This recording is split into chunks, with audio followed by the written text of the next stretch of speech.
Good afternoon, ladies and gentlemen, and welcome to the Smiths News PLC investor presentation. Throughout this recorded presentation, investors will be in listen-only mode.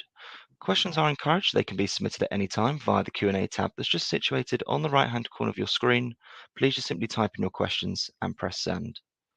The company may not be in a position to answer every question it receives during the meeting itself. However, the company can review all questions submitted today and will publish those responses where it's appropriate to do so on the Investor Meet Company platform. Before we begin, as usual, we would just like to submit the following poll, and if you could give that your kind attention, I'm sure the company would be most grateful.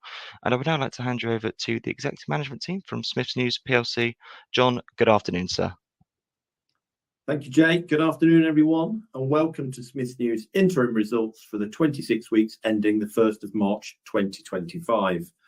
I'm John Bunting, CEO of Smiths News, and with me today to talk through our half-year results presentation is Paul Baker, our Group CFO. So, starting with the headlines, we've made a good start to the current financial year, and the business is on track to deliver the FY25 results in line with market expectations. We've seen an increase in operating profit, up 3.2%, alongside a strong cash flow performance in the period. As highlighted in our full-year results in November last year, we continue to leverage our news and magazine business whilst also seeking to drive growth. We have made progress across all three growth verticals comprising Smiths News Recycle, New Categories and Final Mile.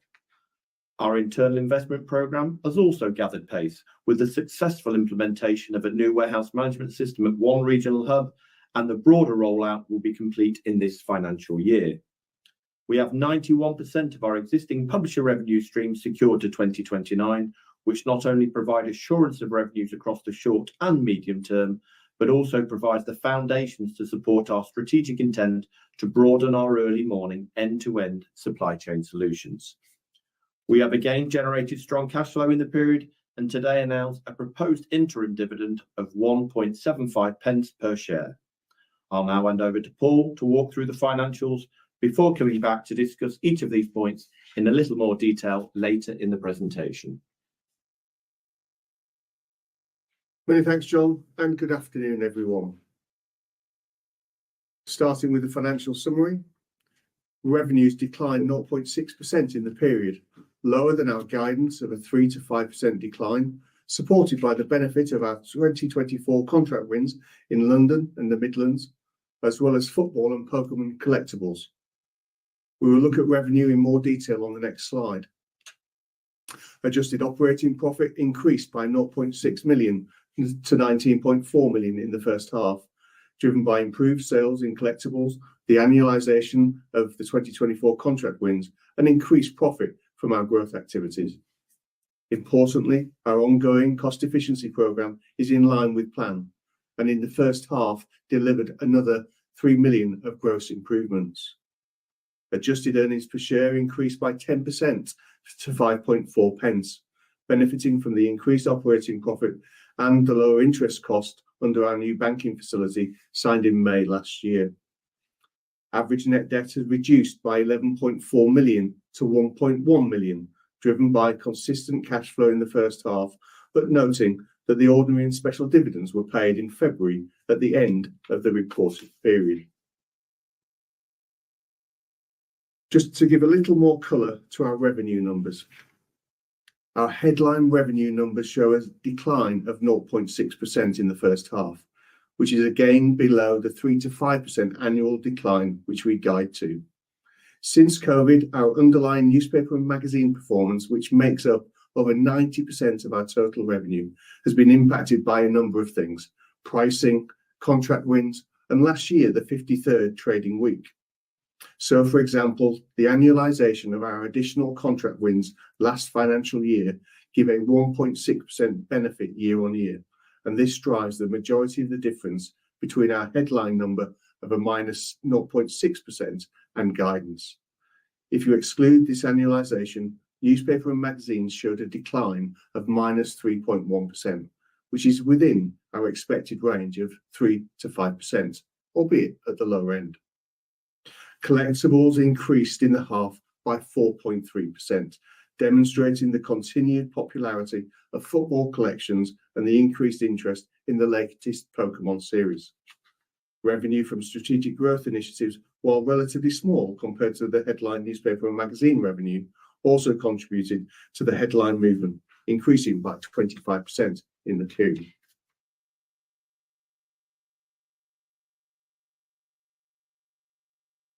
Onto the adjusted income statement. Below operating profit, net finance charges in the period are 1.2 million lower than last year, driven by the continued reduction in average debt and the improved commercials in the banking facility signed last year. We recently extended this facility for an additional year to May 2028 and have a remaining option available in 12 months' time to extend further to May 2029.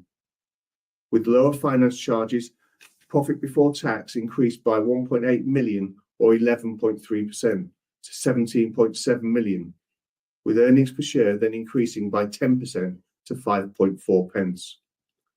An interim dividend of 1.75 pence, in line with last year, has been approved by the board and will be paid in July.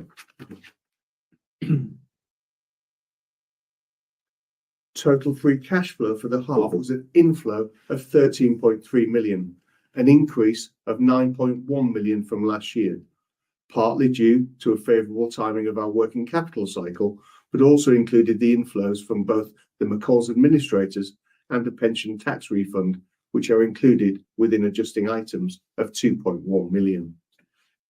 Capital expenditure at 2.3 million is 0.4 million higher than last year, and we expect this rate to accelerate into the second half in line with our planned increase in investment over the next 3 years.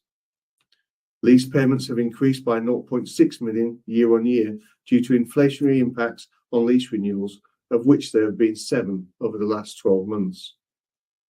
Net interest and fees are lower than in 2024 by 0.8 million, thanks to the cash impact of the lower levels of borrowing and interest margins mentioned earlier.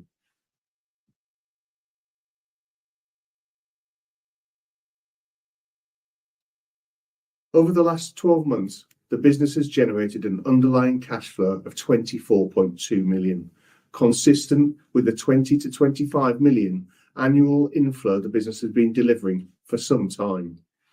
Additional income, including amounts received from the McCall's administrator and a pension tax refund, have been positive one-offs, recorded in adjusting items of 2.1 million. Over the last 2 years, we have focused on average net debt as a headline measure, as reported net debt is impacted by the timing of our working capital cycle. Average net debt has reduced from 12.5 million in half 1 2024 to just 1 million in the first half this year, noting that the dividend payments were made at the end of the period in February and do not significantly impact the average. As a reminder, at the end of the last financial year, we announced a special dividend on top of our 2 times ordinary dividend. For the current year, the board will again assess the cash generated from trading, along with the needs to invest in both the core and growth sides of the business before deciding on any further distributions in line with our capital allocation policy. I'll now hand back to John. Thank you, Paul. I'll now do a quick refresh of our strategic priorities before looking at our H1 performance in a little more detail. Before I walk through our operational and strategic progress, I wanted to quickly remind everyone of our broader vision for the business. Simply put, our aim is to consolidate our position as one of the UK's leading providers of early morning end-to-end supply chain solutions, and our substantial news and magazine footprint provides an ideal platform to deliver that. We're doing this by making our customers' lives easier and more profitable, enabling them to focus on what they do best. Our existing news and magazine business is a great example of this purpose in action. Our publisher clients could create their own distribution teams, drivers and van fleet, but this is not what they do best. What they do best is create fabulous content for consumers. Having a trusted partner to undertake the logistics execution enables our clients to fully focus on their areas of differentiation. Lastly, our existing capabilities and expertise will ultimately provide the backbone to our success. We already deliver end-to-end services and are able to draw on our significant experience in warehousing, logistics, and reverse logistics. We have an established presence in the all-important early morning and final mile markets, and we are able to leverage our high-density UK delivery network to further our growth objectives. Turning to the next slide. We have a very well established and respected logistics business that has two distinct features: an early morning focus and a high density B2B final mile delivery and collection capability. We have established our proven expertise in the time sensitive newspaper and magazine industry, but these core competencies are transferable. Our strategy therefore seeks to do just that: build out from our existing news and magazine business into 3 new and targeted verticals that offer the potential to penetrate circa 160 million of profit opportunity. Our strategy strives to exploit that in a controlled and measured way, complementing our news and magazine business. Within news and magazines, we've delivered another robust performance in the period, showing minimal headline revenue decline at just 0.6%, which, as Paul explained, was ahead of our medium-term expectations of an underlying 3 to 5 percentage point decline. We have 91% of publisher revenues contracted to 2029. Revenues were boosted by collectibles in the period, including strong demand for football collections and the latest Pokemon collection, which has been particularly popular this year. We continue to invest in strengthening our core capabilities while simultaneously maintaining our asset-light business model, which supports and enables our ongoing cost-out programme. We are on track to deliver circa 5 million of cost savings once again this year, and I'll provide more granularity on our investment in the future capability later in the presentation. Turning to slide 14 to look at our recycling activities in more detail. We are continuing to make progress in expanding our operations and driving up demand from our existing customer base, with customer numbers up 5% versus FY 2024 across over 900 routes. As detailed at the full year results in November, we have evaluated the economics of this market, which is worth 230 million in revenue, is growing at 3 to 5 percentage points per annum and offers an EBITDA margin of 10 to 15%. We have recently commenced a small-scale trial alongside selected routes in the northwest of England to extend our recycling services to non-news and magazine customers. This trial will be crucial as we seek to build our understanding of potential dynamics and secure customers beyond our existing independent retailers. Part of our trial process will be to assess market appetite for our services alongside a more appropriate and efficient method to acquire new customers.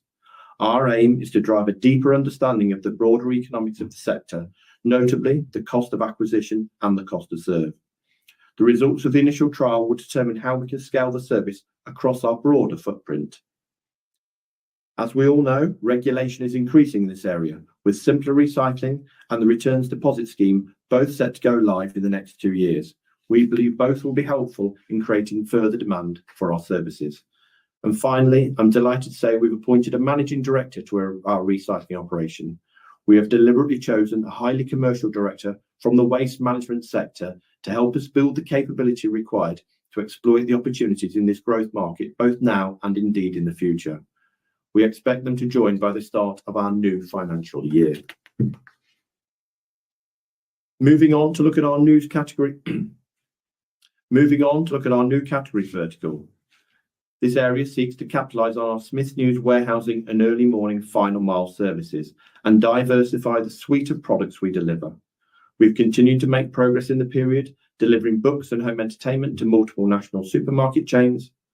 Our ongoing investment in our warehouse management system has enabled us to consolidate activities into a single hub to drive further efficiencies and, importantly, create future capacity for broader expansion. We've also commenced our collaboration with Hallmark in the period, trying the selection and delivery of a bespoke range of Hallmark greeting cards to our independent retailers. And this is a good example of our strategy at work. An independent retailer can now get their news, magazines and collectibles from us, also their greetings cards, and we can collect their recycling. This enables both parties to access the benefits of a deeper relationship, utilising our existing warehousing and final mile capabilities. Turning to look at the final mile vertical. Our supply chain is the critical element in building this out. We are actively exploring a number of operating models to further understand where we can maximise value across our footprint. Smiths News has a unique, in-depth knowledge of the dynamics of the early morning final mile delivery market, and we believe we can use this expertise to expand our customer offering in this area. As an example, the engineering parts sector is currently serviced by multiple stock delivery options, including roadside vehicles, lockers, or forward stock locations. We think there is a place for Smiths News within this ecosystem. So we are working to understand how best to maximise our market and revenue opportunities in this area, and have commenced a small-scale trial to better understand that market. We are committed to further expanding beyond our traditional operating model, and as highlighted across the presentation, our teams are busy trialling and testing in sectors and areas where we believe we can sensibly evolve our market reach. As highlighted in November, our 3-year investment programme has now commenced, increasing investment to £6 million per annum over the next 3 years to future-proof the business. Part of this investment will help us optimise warehouse operations and enhance our capabilities and efficiencies to support both existing operations and our growth verticals. We've already implemented a new warehouse management system at a key regional hub, on budget, on time, and with no disruption or service interruption to our existing customers. And we're rolling this out across our other 2 major hubs during the second half of the year. This additional investment ensures we have the systems and structures in place to maintain our high level of service delivery and remain a trusted partner for our customers across all 4 verticals.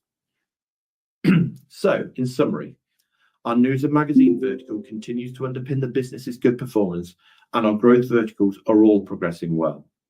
I've outlined a number of ongoing trials across the business, which will provide us with more clarity as we seek to further leverage our early morning supply chain expertise and expand our offerings.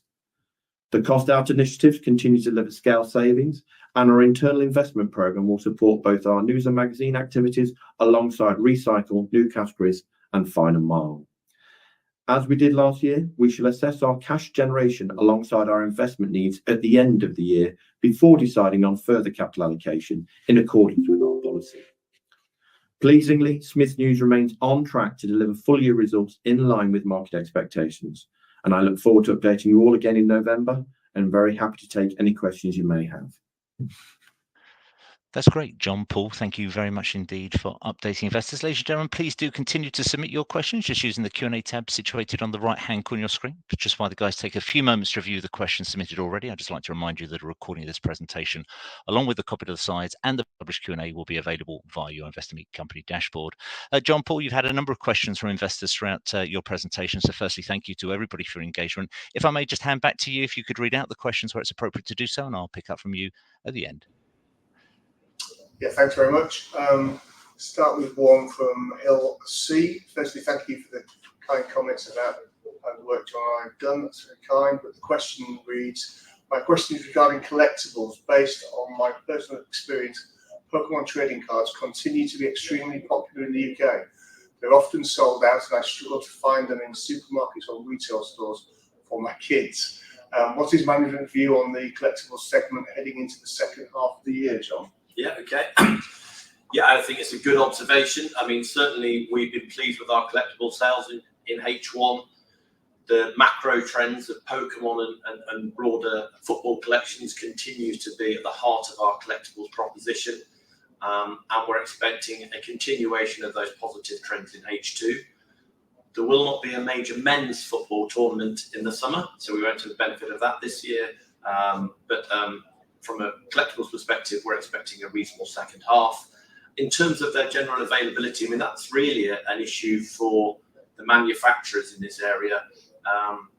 There is a view, for example, that scarcity can also drive demand, and therefore I'm not expecting the manufacturers suddenly start to flood the market with Pokemon product in order to maximise sales, because scarcity is also an important marketing tool, I believe, for. But really probably better for Pokemon or the football trade card providers to answer that in more detail. Thanks, John. We've got one from Damien C. About the publisher revenues, where we say we're contracted to 2029. Are there any minimum revenue levels, etc.? That's a very good question and a simple one to answer. No, there are not any minimum revenues that are guaranteed.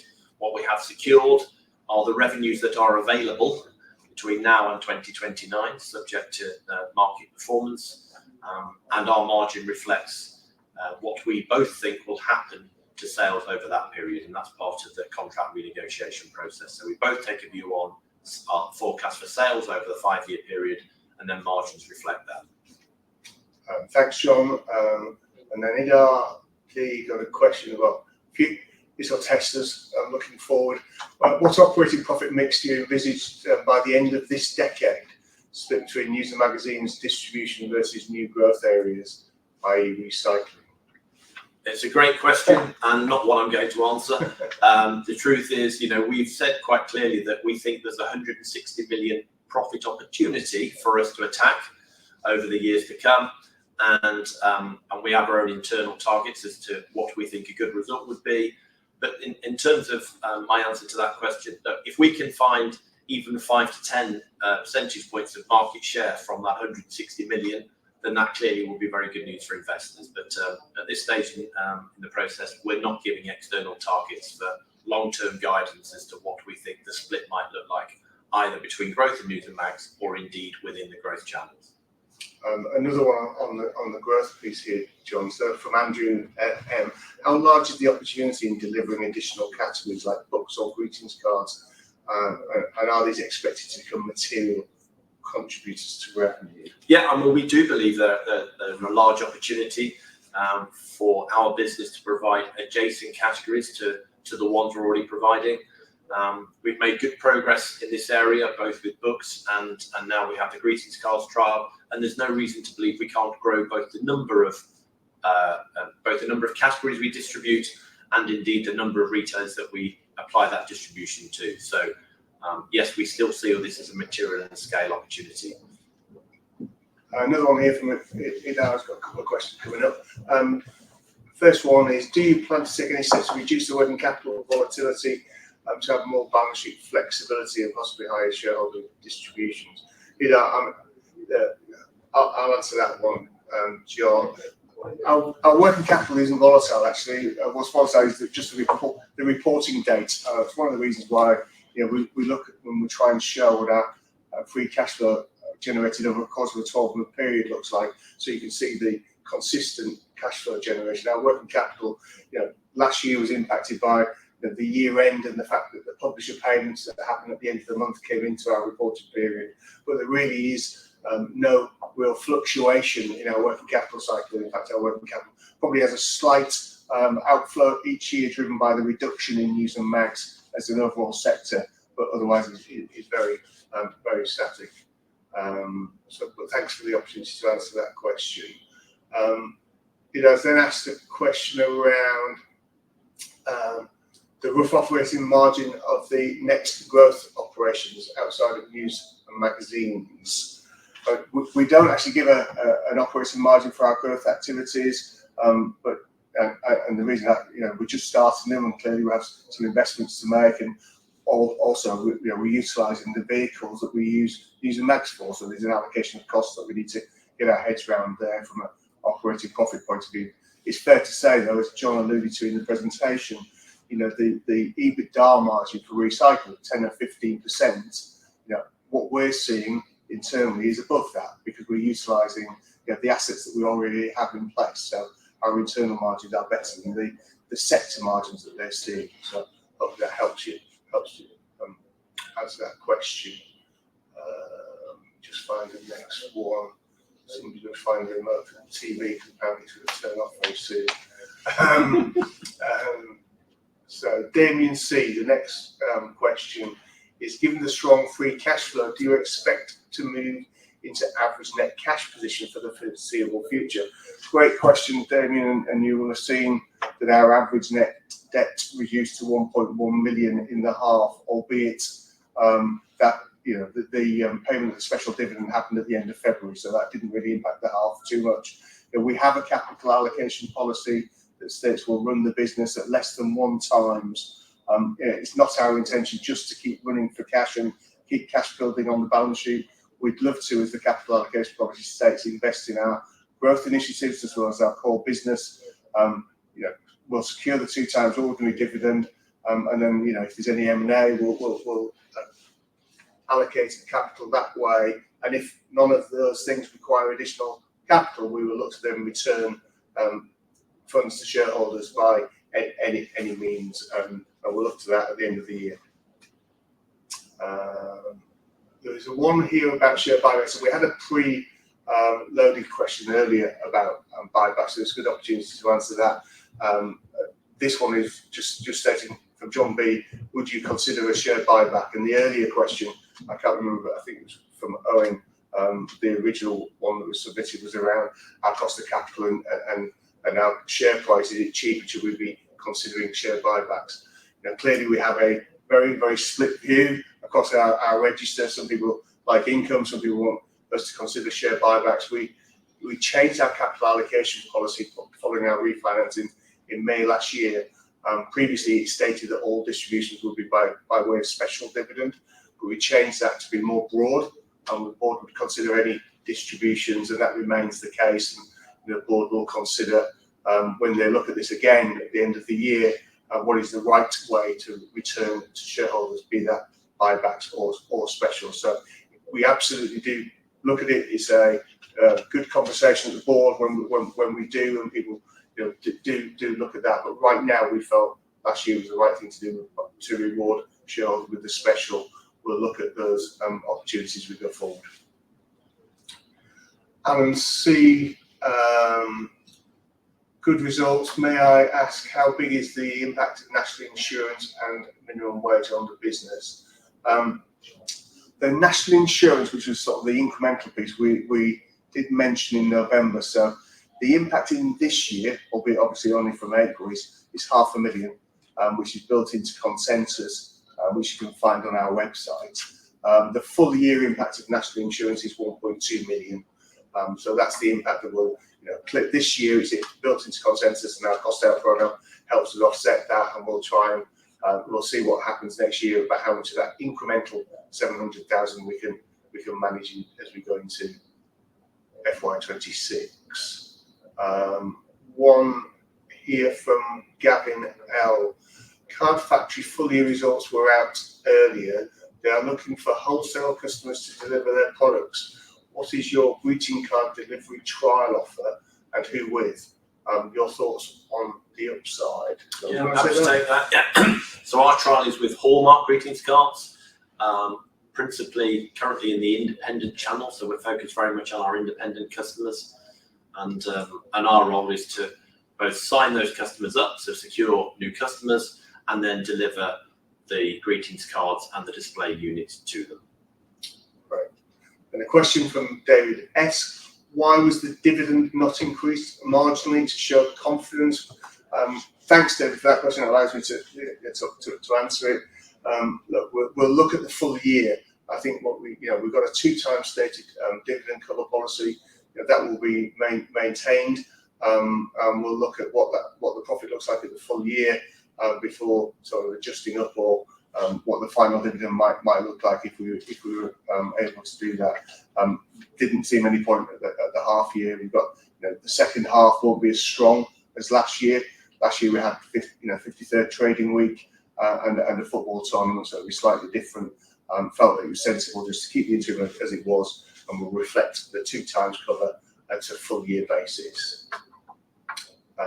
Question, John, for you, I think, from Hill C. Can you talk more about the new MD of the recycling business? Yeah. When will the MD be on board? Okay, delighted to do that. So yes, we're delighted to have secured an MD from the waste management space, proven director with a strong commercial background, and we really wanted to bring those skills on board to ally them to our strong operational skills.